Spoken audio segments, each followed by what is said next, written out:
Welcome to End of the Road in Michigan, the podcast where we delve into the rich history and stories that have shaped the Great Lakes state. Today we embark on a journey into the life of a man whose insatiable curiosity and dedication to science left an indelible mark on Michigan's history. Today's episode, Michigan's pioneer geologist, the life of Douglass Houghton. In the early 19th century, as America expanded westward, the Michigan Territory remained a vast, largely unexplored frontier. Amidst this backdrop of discovery and possibility, a young man named Douglass Houghton would emerge as a pivotal figure in unveiling the region's hidden treasures. Born on September 21, 1809, in Troy, New York, Douglass was the son of Jacob Houghton, a respected lawyer and judge, and Mary Lydia Douglass. From an early age, Douglass exhibited a profound fascination with the natural world. His childhood in Fredonia, New York, was marked by explorations along the shores of Lake Erie, where he collected fossils and minerals, laying the foundation for his future pursuits. At just 16, Houghton enrolled at the Rensselaer School in Troy, an institution renowned for its emphasis on scientific education. Under the mentorship of the esteemed geologist Amos Eaton, Douglass immersed himself in the studies of chemistry, geology, and natural history. His exceptional aptitude led to his graduation in 1829, and he was promptly appointed as an assistant professor at the school. During this period, he also pursued medical studies, obtaining his license to practice in 1831. Houghton's burgeoning reputation as a scientist and educator soon caught the attention of Michigan's territorial governor, Lewis Cass. In 1830, Cass extended an invitation to Douglass to deliver a series of lectures in Detroit on the subjects of science and geology. The young scholar's dynamic presentations captivated the city's residents, leading to a devoted following who affectionately dubbed themselves the Houghton Boys. The following year, Houghton joined the renowned explorer Henry Rowe Schoolcraft on an expedition to locate the source of the Mississippi River.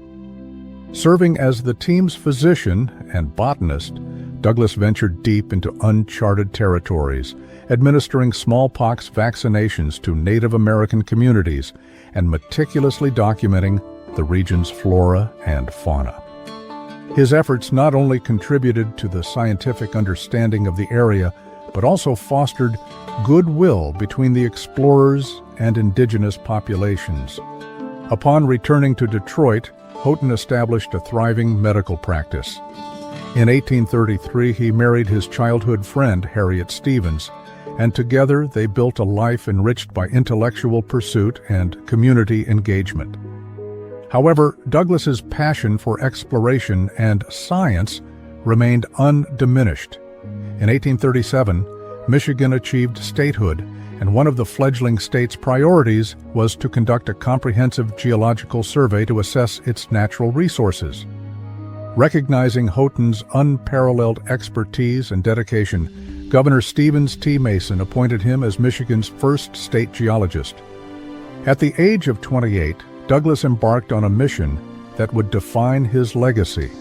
Houghton assembled a team of assistants and embarked on arduous expeditions across Michigan's diverse landscapes.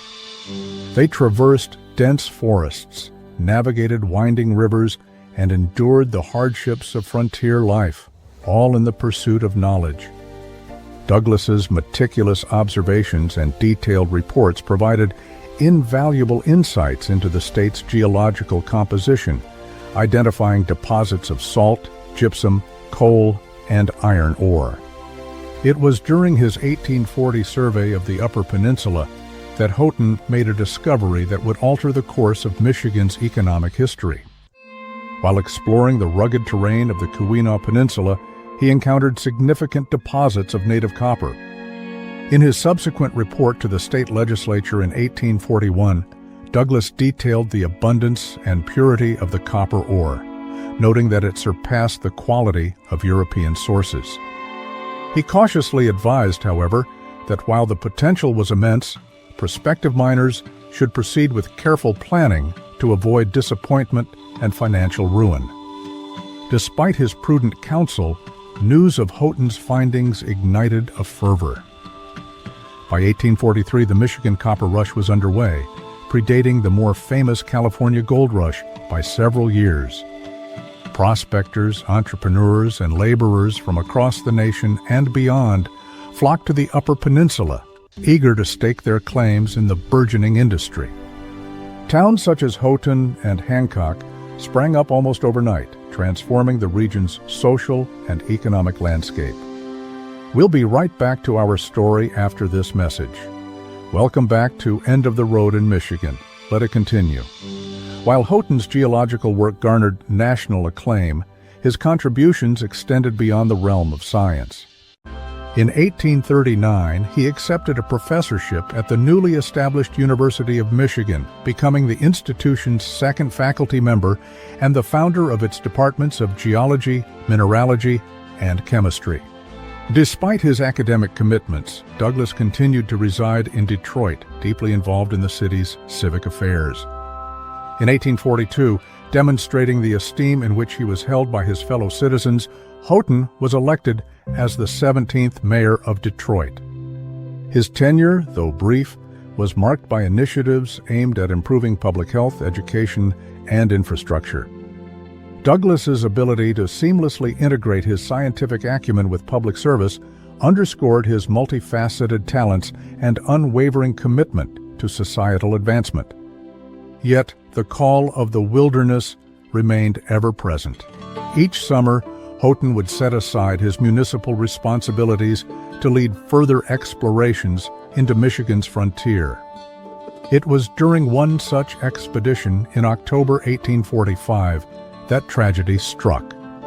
While surveying the Lake Superior shoreline near Eagle River, Douglass and his team encountered a sudden and violent storm. Their small boat was overwhelmed by the ferocious waves, and Houghton, along with two companions, was lost to the icy depths. He was just 36 years old. The news of Houghton's untimely death sent shockwaves throughout Michigan and the scientific community. Tributes poured in, honoring the man whose work had illuminated the state's geological riches and whose vision had paved the way for its economic prosperity. His remains were recovered the following spring and laid to rest in Detroit's Elmwood Cemetery, where a monument stands in his memory. Douglass Houghton's legacy endures in the many landmarks that bear his name: Houghton County, the city of Houghton, Houghton Lake, the state's largest inland lake, and the majestic Douglass Houghton Falls.